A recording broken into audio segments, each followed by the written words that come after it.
Hello, आप सभी का स्वागत है आपके अपने यूट्यूब चैनल कंबोसर पर। आई होप कि आप सभी अच्छे होंगे। तो हाफ ईयरली एग्जाम आपके क्लास 12th सब्जेक्ट आपके इकोनॉमिक्स के जो महत्वपूर्ण प्रश्न आपके एग्जाम में पूछे जाने वाले हैं वो आप लोग के लिए लेकर के आ चुके हैं। तो टोटल 3 पीडीएफ हैं, जिसमें पहली पीडीएफ आपकी देखने को मिलेगी एमसीक्यूज, जिसमें आपके वैकल्पिक प्रश्न रहेंगे। दूसरी जो आपकी रहेगी उसमें आपके निश्चित उत्तरीय प्रश्न जो कि आपके पेपर में पूछे जाने हैं। तीसरी पीडीएफ जिसमें आपके अति लघु, लघु और दीर्घ उत्तरीय प्रश्न आपके एग्जाम में बच्चों पूछे जाने वाले हैं। तो वो सारे महत्वपूर्ण प्रश्न जो कि आपके इस बार आपके हाफ ईयरली एग्जाम में पूछे जाने वाले सारे हम आज की इस वीडियो में कवर करेंगे। और जो बच्चे इन पीडीएफ को लेना चाहते हैं वो आप पीडीएफ को कैसे परचेज कर सकते हैं वो भी हम वीडियो के लास्ट में समझेंगे। और इस वीडियो में हम उतने क्वेश्चन देखेंगे कि आप इजली इसमें पास हो जाएं इकोनॉमिक्स में। अगर आपको बहुत अच्छा स्कोर करना है तभी आप पीडीएफ को परचेज करेंगे, और पीडीएफ को कैसे आप ले सकते हैं ईजिली वो हम आपको वीडियो के लास्ट में पूरे स्टेप बाय स्टेप बताएंगे। तो पहले कुछ क्वेश्चंस देख लेते हैं, एटलीस्ट जो बच्चे पीडीएफ नहीं ले रहे हैं वो इजीली पास हो जाएं। और सिर्फ हम क्वेश्चन देखेंगे और आंसर अगर आपको देखने तो आप वीडियो को रोक लेंगे या फिर पीडीएफ परचेज कर लेंगे। तो पहला क्वेश्चन आपके सामने है, अर्थशास्त्र का जनक कौन है? तो आंसर हो जाएगा आपका, अर्थशास्त्र का जनक एडम स्मिथ को कहा जाता है। दूसरा है, व्यष्टि अर्थशास्त्र से क्या अभिप्राय है? तो इसको आप पढ़ लेंगे यहाँ पे वीडियो को रोक करके। नेक्स्ट चलते हैं आपके अगले प्रश्न पर, सूक्ष्म अर्थशास्त्र। प्रश्न है आपका, सूक्ष्म अर्थशास्त्र की परिभाषा दीजिए। एक इसको आपने देखने हैं। चलते हैं नेक्स्ट, अगला है प्रश्न। आप देख भी सकते हैं कि ये जो क्वेश्चन आप देख रहे हैं प्रीवियस कितने सालों में पूछे जा चुके हैं। 2012, 18, 16, 20, 22 में पूछा जा चुका है। चयन की समस्या क्यों उत्पन्न होती है अथवा चुनाव की समस्या के 2 कारणों को बताइए। तो एक आपने ये तैयार कर लेना है।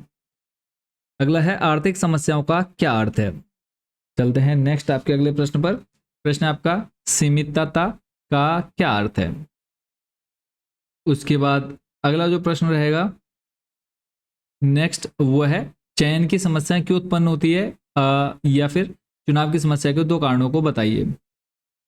ये हमने देख लिया ऑलरेडी। नेक्स्ट अगला जो हमारा क्वेश्चन रहने वाला है वो है, उत्पादन संभावना वक्र क्या है? प्रश्न आपका 2011-16 में पूछा जा चुका है। सीमांत उत्पादन संभावना का अर्थ स्पष्ट कीजिए। तो इसको आपने पढ़ लेना है। उसके बाद नेक्स्ट अगला जो प्रश्न है बच्चों आपके सामने महत्वपूर्ण रहेगा आपके हाफ ईयरली एग्जाम के पॉइंट ऑफ व्यू से, आर्थिक समस्या क्या है, यह क्यों उत्पन्न होती है? तो ये जो आप सॉल्यूशन देख रहे हैं इसको आपने वीडियो को रोक करके पढ़ लेना है। अगला जो प्रश्न है, व्यष्टि अर्थशास्त्र तथा समष्टि अर्थशास्त्र में अंतर बताइए। क्योंकि आपकी जो अर्थशास्त्र की बुक है वो भी आपने देखा होगा, 2 बुक्स हैं आपकी, व्यष्टि और समष्टि। तो दोनों में क्या अंतर है वो आपने यहाँ पर बताना है, और यहाँ पे आप इसको इजीली पढ़ पाएंगे कि इन दोनों में डिफरेंस क्या है। अगला जो महत्वपूर्ण प्रश्न है बच्चों वो है, अर्थशास्त्र की विषय वस्तु की विवेचना कीजिए। अर्थशास्त्र की विषय वस्तु की विवेचना कीजिए, यानी उसके बारे में आपने बात करनी है, विवेचना करनी है। तो यानी दृष्टिकोण आपने बताने हैं। तो पहला पॉइंट बाय पॉइंट आपने जो लिखना है, प्रतिष्ठित अर्थशास्त्रियों के विचार एडम स्मिथ। उसके बाद फिर कल्याणवादी अर्थशास्त्रियों के विचार, रॉबिन्स के विचार। उसके बाद नेक्स्ट उपभोग हो गया, उत्पादन हो गया, ठीक है, विनिमय, वितरण, लोक वित्त या राजस्व, ये आपने सब में इनके बारे में लिखना है पॉइंट बाय पॉइंट। अगला प्रश्न है, उत्पादन संभावना वक्र से क्या आशय है, इसकी मान्यताएं व विशेषताएं बताइए। और या फिर यही प्रश्न आपसे घुमा करके पूछा जा सकता है, उत्पादन संभावना रेखा की अवधारणा को रेखा चित्र द्वारा स्पष्ट कीजिए। ये सभी बच्चों आपके महत्वपूर्ण प्रश्न हैं। आपके हाफ ईयरली एग्जाम और ईयरली एग्जाम में भी यही क्वेश्चन आपके सेम टू सेम देखने को मिलने वाले हैं। तो इन सभी को अगर आप अच्छे से तैयार कर लेते हैं तो आप बहुत अच्छा स्कोर कर पाएंगे अपने क्लास 12th बोर्ड एग्जाम में। तो ये लॉन्ग में आपका ये प्रश्न आएगा, इसको आपने पूरा देख लेना है। अगला जो प्रश्न है वो है, उपयोगिता से क्या आशय है? और इसको अगर हम आंसर की बात करें, उपयोगिता किसी वस्तु की वह क्षमता है जिससे किसी मानवीय आवश्यकता की संतुष्टि होती है। दूसरा है, मांग तालिका का क्या अर्थ है? फिर है, बजट रेखा से क्या समझते हैं? नेक्स्ट है, बजट रेखा के समीकरण को लिखिए। इसको आपने पढ़ लेना है। अगला जो प्रश्न है, प्रतिस्थापन की सीमांत दर क्या है, या फिर प्रतिस्थापन की सीमांत दर से क्या आशय है? नेक्स्ट है, सीमांत उपयोगिता को स्पष्ट कीजिए। चलते हैं अगले प्रश्न की तरफ। प्रश्न आपका, औसत उपयोगिता से क्या आशय है? तो औसत उपयोगिता बच्चों क्या होती है? कुल उपयोगिता बट्टे में आ जाएगा उपयोग की गई कुल इकाइयां। और उसके बाद चलते हैं आपको लेकर के नेक्स्ट हमारे अगले महत्वपूर्ण प्रश्न पर। प्रश्न है आपका, मांग में परिवर्तन का अर्थ बताइए। तो गिरते हुए मूल्य के साथ साथ मांग की मात्रा बढ़ती जाती है तथा बढ़ते हुए मूल्य के साथ साथ मांग की मात्रा घटती जाती है। इसी को मांग में परिवर्तन कहते हैं। 2012 और 20 में बच्चों ये प्रश्न पूछा जा चुका है। नेक्स्ट जो अगला प्रश्न है, गिफिन पदार्थ से क्या अभिप्राय है? इंपॉर्टेंट रहेगा इस बार आपके हाफ ईयरली एग्जाम में। गिफिन पदार्थ, तो गिफिन पदार्थ वे घटिया पदार्थ हैं जिनका आय प्रभाव ऋणात्मक होता है किंतु कीमत प्रभाव धनात्मक होता है। और उसके बाद नेक्स्ट जो अगला प्रश्न है बच्चों, वो है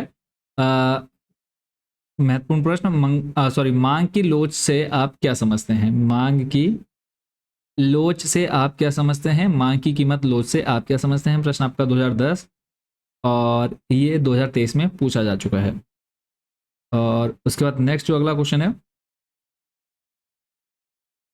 ये है, उपयोगिता का अर्थ बताइए तथा इसकी विशेषताओं का उल्लेख कीजिए। सॉल्यूशन आपको यहाँ पर दे रखा है, तो इसको आपने पढ़ लेना है। लॉन्ग में आपका बच्चों पूछा जाएगा, तो पूरा वीडियो रोक करके या फिर आप जो बच्चे पीडीएफ लेंगे तो आप इसको पढ़ लेंगे। लास्ट क्वेश्चन आज का, कि सीमांत उपयोगिता की अवधारणा की व्याख्या कीजिए। तो शॉर्ट एंड लॉन्ग में यही।